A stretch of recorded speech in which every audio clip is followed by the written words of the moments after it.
The desert was cruel that evening. Gold at the edges, fire in the middle, and silence everywhere else.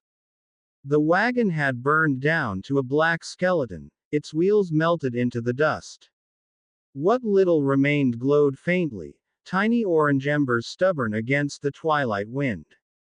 Eli and May stood barefoot in the dirt, their small hands locked together so tightly that their knuckles had gone white. They were twins, barely 12, thin as fence rails but toughened by the frontier's endless hardships. Their parents were gone, taken by the outlaw band that had ridden through just an hour earlier, faces wrapped in scarves, eyes gleaming like knives under wide-brimmed hats. The children didn't cry anymore. Tears had long dried up in this land. They only stood and watched the smoke rise toward the bruised sky, where the sun was sinking into the desert like a bleeding wound. The world smelled of scorched canvas, horse sweat, and fear. Then came the sound. Hoofbeats. Slow. Heavy. Steady as a heartbeat. May gasped and pulled Eli closer. "They're back," she whispered. But Eli's eyes narrowed. No. This was different. These steps weren't the wild, reckless gallop of raiders. They were measured, calm, like someone who wasn't afraid of the dark or what waited inside it. Out of the dust came a silhouette. At first, he seemed too large to be real. A man sitting atop a black horse that looked half spirit, half shadow. The rider dismounted, his boots hitting the ground with the weight of thunder. He was broad as a barn door, tall enough that even the horizon seemed to lean back for him. A wide-brimmed hat shaded his face, and a long coat flapped around his legs like a banner of storm clouds. The children froze, but the man didn't draw his weapon. He simply crouched down in front of them, his massive form settling slow, gentle, like the earth itself bending to listen. "You kids alone out here." His voice was deep, gravelly, and calm. May tried to speak but only a sob came out. Eli swallowed hard. "They took our ma and pa," he said finally. "The black vultures. Headed south." The stranger nodded once, eyes glinting beneath the shadow of his hat. "I know that pack." He stood again, tall as a canyon. "Ain't no good follows them." He turned his gaze toward the horizon, where the last smoke from the burning wagon drifted up into the cooling air. "You got names." "Eli," the boy said. "And this is May." The man nodded again. "Name's not important. Folks call me the giant cowboy. Probably 'cause they ain't got a better word for what I am." He knelt again and took off his hat. His face caught the dying sunlight.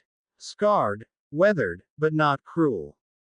There was a strength there, and a kind of sorrow too, the kind that came from losing more than a few battles with life. "You ain't got to be afraid now," he said quietly.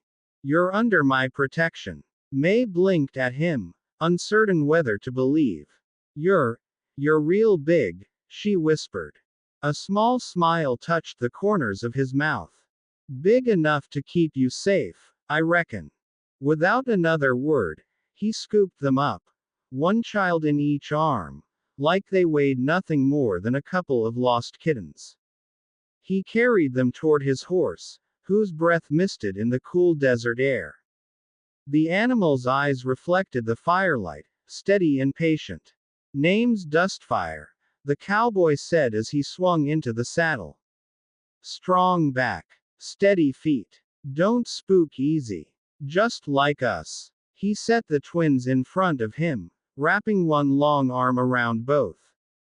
The moment he clicked his tongue, the horse started moving, slow and sure, through the darkening wilderness. Behind them, the last of the flames died, leaving only glowing ash and the memory of what once was home. The wind began to howl through the canyons, and the stars came out, sharp, white, and endless. The desert stretched on forever, pale under the rising moon. For a while, no one spoke. The twins listened to the sound of the horse's hooves, steady as a lullaby, and the low hum that came from the giant cowboy's chest. A tune with no words, maybe something from before time started keeping track. Eli finally found his voice. You know those men. The ones who took Ma and Pa. I know 'em, the cowboy said quietly. Known men like 'em all my life. Greedy. Mean. Think this land owes 'em something. It don't. He paused, then added, we'll get your folks back, if they're still breathin'. But tonight, we stay alive. The twins leaned against him. His chest rose and fell like the slow rhythm of the land. His scent was leather, smoke, and dust. For the first time since the raid, May's breathing slowed. She felt safe. Safer than she'd thought she ever would again. By the time they reached a narrow canyon, the moon had climbed high. The cowboy slid off Dustfire's back and helped the children down. A small camp was already waiting. Bedrolls, a coffee pot, and a rifle leaning against a rock. He poured water from his canteen into a tin cup and handed it to May. Drink. Don't sip. Swallow. Eli looked around.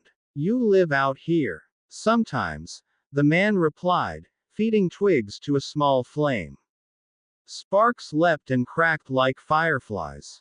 Sometimes I just pass through. But wherever I am, trouble don't stay far behind. The twins sat close to the fire, the heat painting their faces orange and gold. For the first time that night, they didn't shake from fear. The cowboy sat opposite them, silent, sharpening his knife by firelight. His movements were calm, practiced, ritual, almost. Sleep, he said softly after a while. You'll need your strength come mornin'. Eli wanted to protest, to ask how this stranger could protect them if he slept too, but the words never came. Exhaustion dragged at their eyes. May curled up beside her brother, and within minutes, they were both asleep, two small shapes under a blanket of stars. The cowboy watched them for a long time, his eyes reflecting the flames. The desert wind whispered through the canyon like a voice from somewhere far away. Then, faint and distant, came another sound, the cry of coyotes. And beneath that, softer but unmistakable, the echo of horse hooves. He didn't move, didn't breathe, but his hand slowly reached for the rifle by his side. The giant cowboy had seen enough nights like this to know. Peace in the Wild West never lasted long. The giant cowboy didn't sleep that night. He sat with his back to the canyon wall, hat low, rifle across his knees, eyes fixed on the darkness beyond the firelight. The twins slept beside the coals, faces soft and untroubled for the first time since the raid.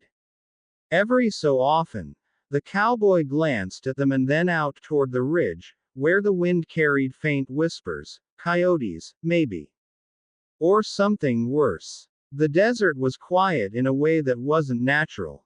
No insects. No owls. Just the slow sigh of shifting sand. Then came the sound again. Hooves. Not one horse, but many. He could tell by the rhythm. 5, maybe 6 riders, and trying to move quietly.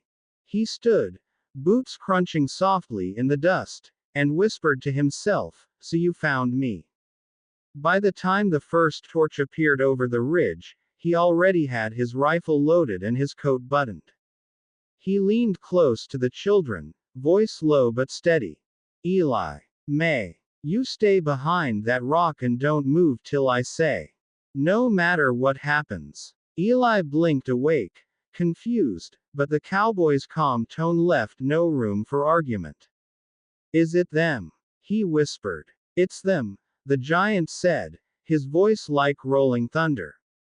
Black vultures. The twins crawled behind the big stone at the canyon's edge, huddling together. The fire crackled softly. The night held its breath. Then came the gang. 6 men on horseback, black hats low, torches swaying. Their leader, a lean man with a scar cutting across his mouth, grinned at the sight of the cowboy standing alone. Well, I'll be damned, he drawled. Didn't figure the famous giant cowboy would take to babysittin'. The giant didn't reply. His rifle rested casually in his hands, but his stance was carved in stone. Hand over the brats, the scarred man said. They're worth more than their weight in gold to the folks who sent us. And maybe we'll let you keep breathin'. The cowboy's voice was calm, almost kind. I don't hand over children. Not to men like you. The outlaw laughed. You really think you can take us all? The giant tilted his head slightly. Ain't about thinkin'. It's about doin'. The leader's grin vanished. Kill him. Everything happened at once. The torches arced through the air as the first shots split the night. The muzzle flashes lit the canyon like lightning. The giant dropped to one knee and fired. 1, 2, 3 shots in rhythm so perfect it might have been a drumbeat. 3 riders fell before their horses even stopped moving. The twins clutched each other, eyes wide as the canyon erupted with gunfire. The air filled with the stink of powder and the ring of ricochets. Sparks rained from the rocks. The remaining outlaws fanned out, shouting curses, but the giant moved like a ghost. Silent, deliberate, unstoppable. He ducked behind a boulder, reloaded, and stepped into the open just as one of the vultures charged. The rifle cracked once more, and the man tumbled from his horse. A bullet tore through the giant's sleeve, grazing his arm.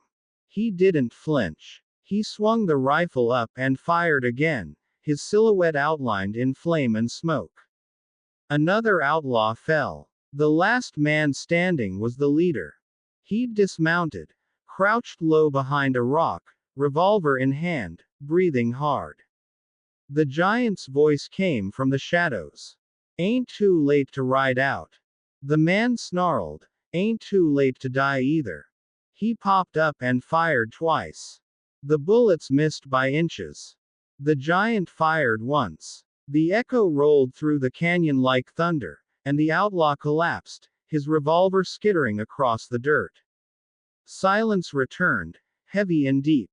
Only the fire crackled and the horses snorted nervously in the dark. The giant stood still for a long moment, breathing slow, steady, before lowering his rifle. Eli peeked from behind the rock. Is it over? He whispered. The cowboy turned, the firelight catching his face.